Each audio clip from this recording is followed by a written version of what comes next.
Good morning students. स्वागत आप सबका। मैं हूं सूर्य प्रकाश शर्मा और हम लोग पढ़ रहे हैं भारतीय संसद के बारे में आजकल। और उसमें हमने संसद के संगठन, उसकी शक्तियों के बारे में चर्चा कर। आज जो हमारा टॉपिक है वो है संसदीय नियंत्रण की अप्रभावशीलता। पिछले वीडियो में मैंने आपको बताया था कि संसद विभिन्न तरीकों से कार्यपालिका पर नियंत्रण रखती है। इसमें सबसे जिसको ब्रह्मास्त्र कहते हैं, सबसे बड़ा हथियार वो है अविश्वास प्रस्ताव। और उसके अलावा बहुत सारे तरीके हैं, प्रश्न पूछना, बजट पारित करना, बजट पर पारित करने के बाद पोस्टमार्टम कंट्रोल, मतलब उस पर एक तरह से नियंत्रण रखना, उसकी जांच करना, लेखों की जांच करना, विभिन्न मुद्दों पर चर्चा करना, स्थगन प्रस्ताव, निंदा प्रस्ताव, राष्ट्रपति के अभिभाषण का अनुमोदन वगैरह वगैरह। बहुत सारे तरीके हैं जिनसे संसद नियंत्रण करती है प्रशासन पर, कार्यपालिका पर। लेकिन ये नियंत्रण वास्तव में बहुत कम प्रभावी होता है। वास्तव में हो ये रहा है आजकल कि कार्यपालिका व्यवस्थापिका को नियंत्रित करती है, खासकर संसदीय प्रणाली में। तो भारत में संसदीय प्रणाली है और बहुमत दल की सरकार बनती है।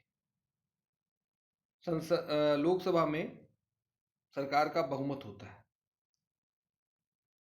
और इस कारण से जो संसद है वो सरकार के अनुरूप कार्य करती है, क्योंकि बड़े नेता सरकार में होते हैं और वही संसद में भी होते हैं। परिणाम ये होता है कि संसद का काम सरकार के आदेशों को एक तरह से पंजीकृत करना मात्र रह जाता है। प्लानिंग सरकार करती है और संसद से केवल अनुमोदन करवा लिया जाता है। जैसे हमने देखा था अभी, किसी को कुछ पता नहीं था 5 अगस्त 2019 को कि क्या होने वाला है संसद में। किसी को, सांसदों को भी नहीं पता था क्या होगा। अचानक से कुछ विधेयक प्रस्तुत किए गए और उसी दिन पारित हो गए और जम्मू कश्मीर एक राज्य से हट करके एक वो केंद्र शासित प्रदेश में बदल दिया गया। ये निर्णय उचित अनुचित है उस बहस में नहीं जाना चाहता मैं। बात सिर्फ यही है कि संसद पर आज कार्यपालिका का नियंत्रण है। आप इस कार्य से सहमत हो सकते हैं, असहमत हो सकते हैं। वैसे ज़्यादातर लोग इस कार्य को अच्छा मान रहे हैं और मैं भी मानता हूँ कि जम्मू कश्मीर का जो समाधान था वो काफ़ी कुछ हद तक ठीक है। धारा 370 समाप्त हो गई, हालांकि उसको एक केंद्र शासित प्रदेश बना दिया गया। इससे मैं सहमत नहीं हूँ और मुझे लगता है कि आने वाले समय में वो पुनः एक राज्य बन जाएगा। लेकिन हाँ, धारा 370 या अनुच्छेद 370 का जो प्रभाव था वो समाप्त हो गया। ये बहुत अच्छी बात हुई। खैर, तो ये मैंने आप कह रहा हूँ कि संसद का जो नियंत्रण है कार्यपालिका पर वो बहुत सीमित नियंत्रण है। कैसे, क्या कारण है? पहला, समय एवं विशेषज्ञता का अभाव। संसद के पास समय की कमी होती है। बहुत थोड़े दिन संसद की बैठकें होती है। साल में 3 अधिवेशन होते हैं और उनमें भी कुछ दिन बैठक चलती है। अगर पूरे साल को जोड़े 100 दिन भी बैठक नहीं होती संसद की। कार्यपालिका रोज सक्रिय रहती है। फिर संसद के पास विशेषज्ञता भी नहीं। साधारण लोग होते हैं ये जो संसद सदस्य होते हैं, बहुत सारे तो मतलब 12वीं पास भी नहीं है, कुछ तो ऐसे भी हैं, ऐसे भी बन जाते हैं। और जो पास अच्छे थोड़े पढ़े लिखे भी हैं तो वो विशेषज्ञ नहीं होते, हर काम को नहीं जानते, वो हर क्षेत्र में उनके दखल नहीं होती, वो सामान्य जानकार होते हैं। तो इसलिए वो सरकार पर नियंत्रण नहीं रख पाते। सरकार के काम बहुत जटिल हो गए हैं आजकल। जैसे मान लीजिए परमाणु ईंधन से संबंधित कोई विधेयक है, अब उसको आम आदमी, आम जो राजनेता है वो क्या समझ पाएगा? वो नहीं समझ पाता। सरकार विधेयक तैयार करवा के आती है, संसद सदस्यों को तो ये पता है कि हमारे दल का इसको समर्थन है, उनको व्हिप जारी कर दिया जाता है, वो उसको पारित कर देते हैं।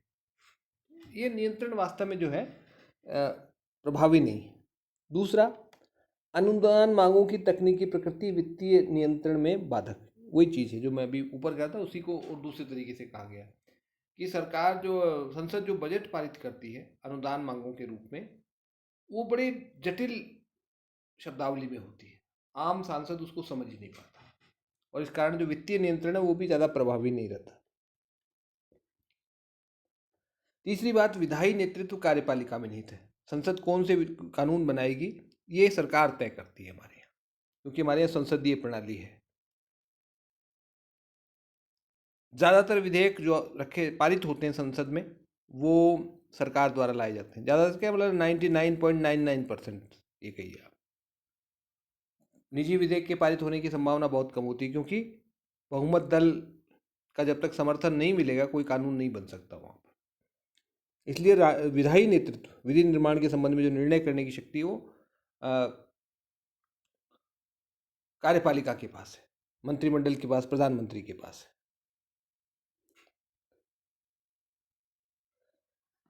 एक और कारण है वो है संसद का विशाल आकार। संसद एक बड़ी संस्था है, और संस्था जितनी बड़ी होती है वो उतना ही उसकी प्रभावशीलता कम हो जाती है।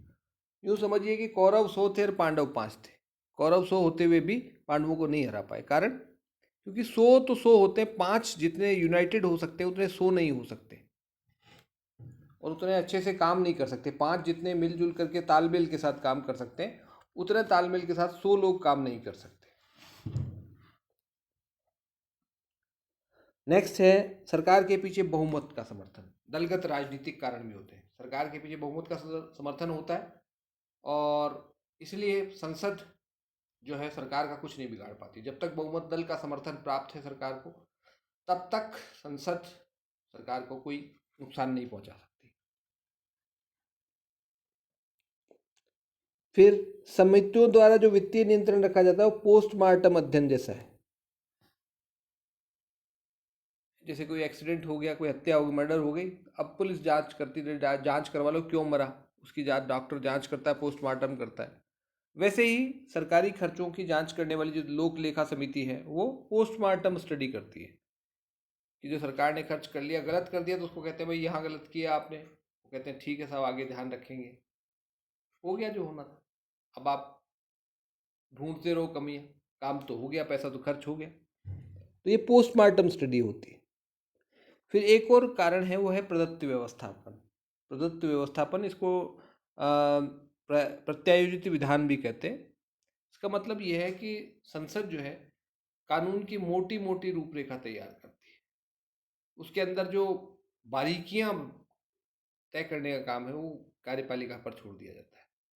नियम बनाने का काम, उप नियम बनाने का काम कार्यपालिका करती है, मंत्रिमंडल करता है, मतलब विभाग करते हैं, मिलकर मंत्रालय करते हैं।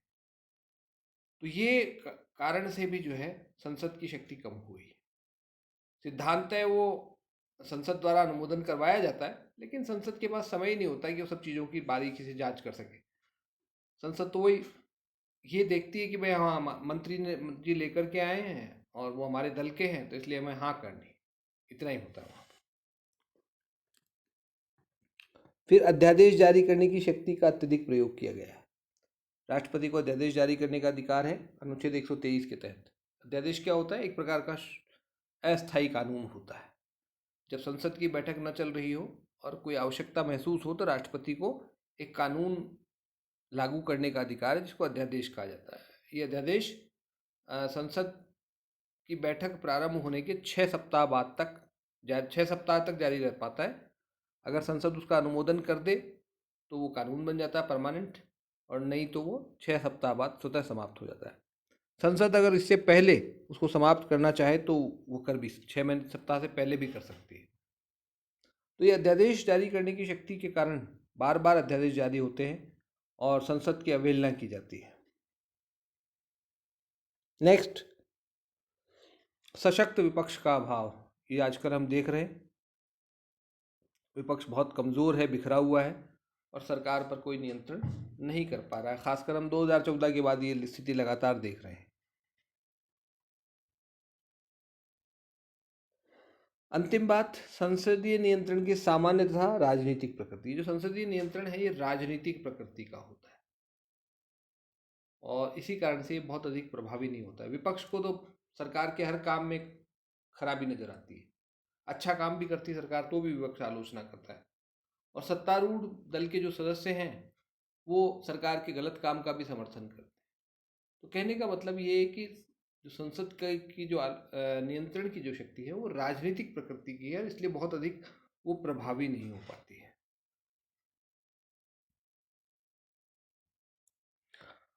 नेक्स्ट टॉपिक है साहब, लोकसभा और राज्यसभा के संबंधों की बात करते हैं। दो सदन है हमारे यहाँ, लोकसभा और राज्यसभा। लोकसभा को लोकप्रिय सदन कहा जाता है, प्रथम सदन कहा जाता है, निम्न सदन भी कहा जाता है। और राज्यसभा को उच्च सदन, द्वितीय सदन या सेकंड चैम्बर कहा जाता है ना। द्वितीय सदन यानी सेकंड चैम्बर, उच्च सदन यानी अपर चैम्बर कहा जाता है। दोनों की चर्चा हम कर चुके हैं उनके संगठन के बारे में। एक प्रत्यक्ष रूप से निर्वाचित होता है, एक अप्रत्यक्ष रूप से निर्वाचित होता है। इनकी शक्तियों की अगर हम तुलना करें तो हम ये देख सकते हैं कि कुछ मामलों में तो लोकसभा और राज्यसभा बराबर हैं, यानी समान शक्तियां हैं उनकी। कुछ मामलों में लोकसभा की अधिक शक्तियां प्राप्त हैं और कुछ मामलों में राज्यसभा को अधिक शक्तियां प्राप्त हैं। इन तीनों को हम बारी बारी से समझने की कोशिश करते हैं। समान शक्तियां कहां पर हैं? पहला, साधारण विधेयक का प्रस्तुतिकरण तथा पारित किया जाना।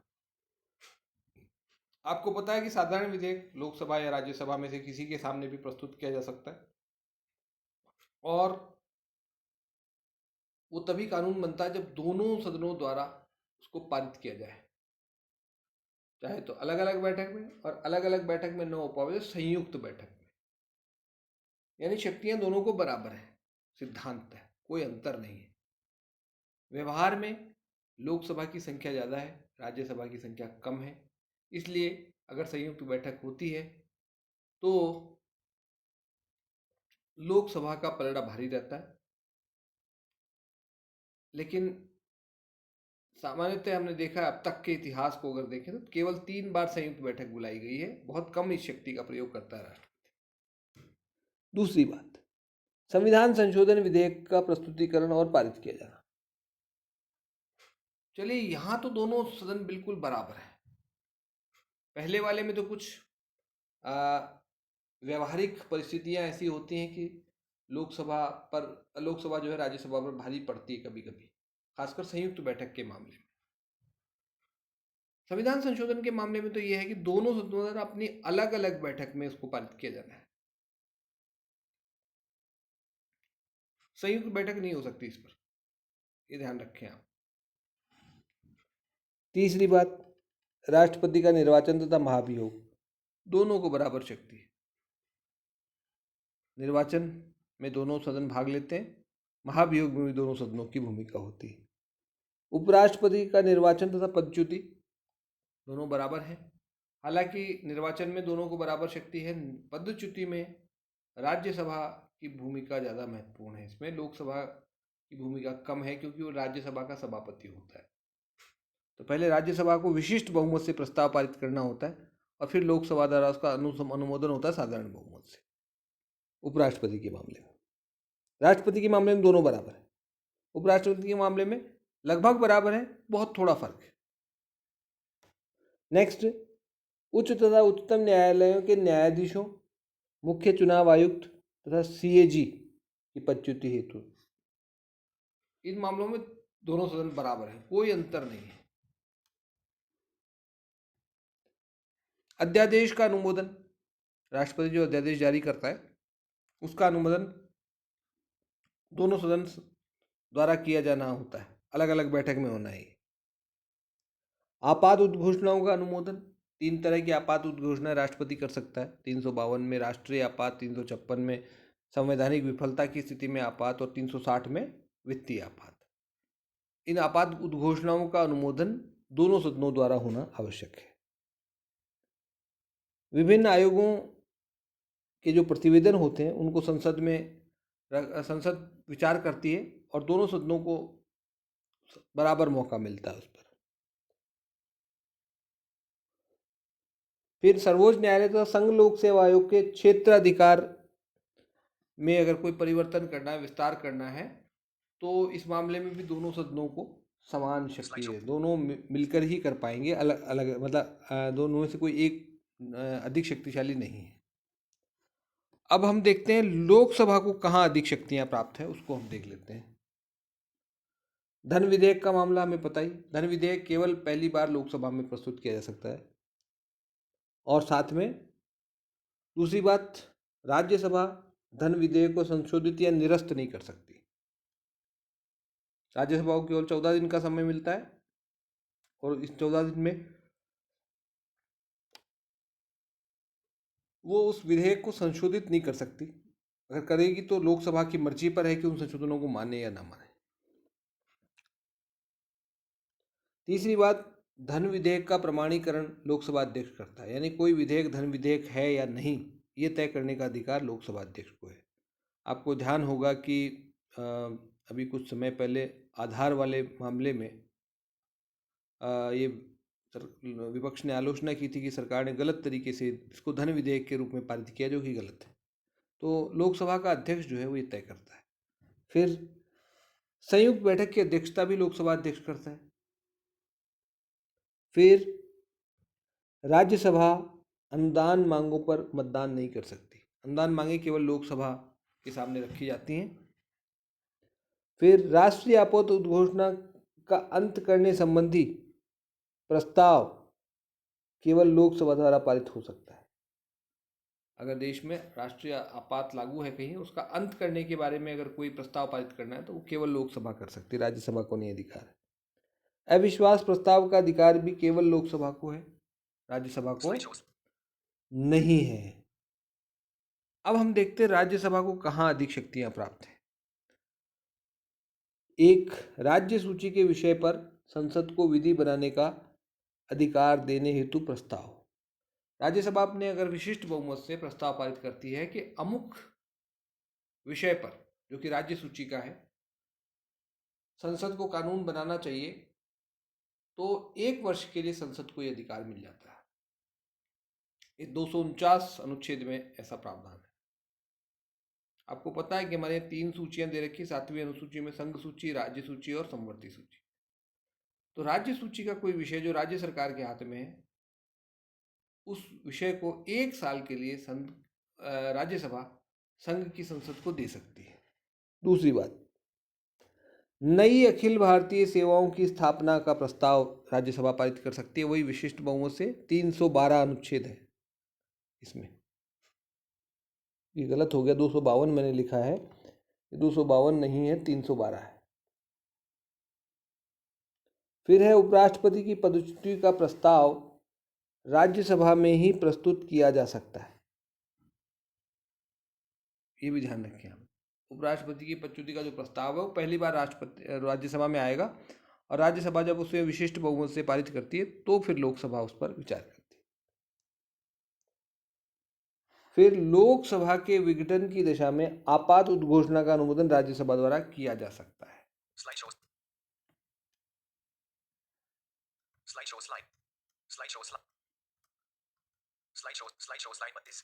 तो यहीं तक अभी हम इसको रखते हैं।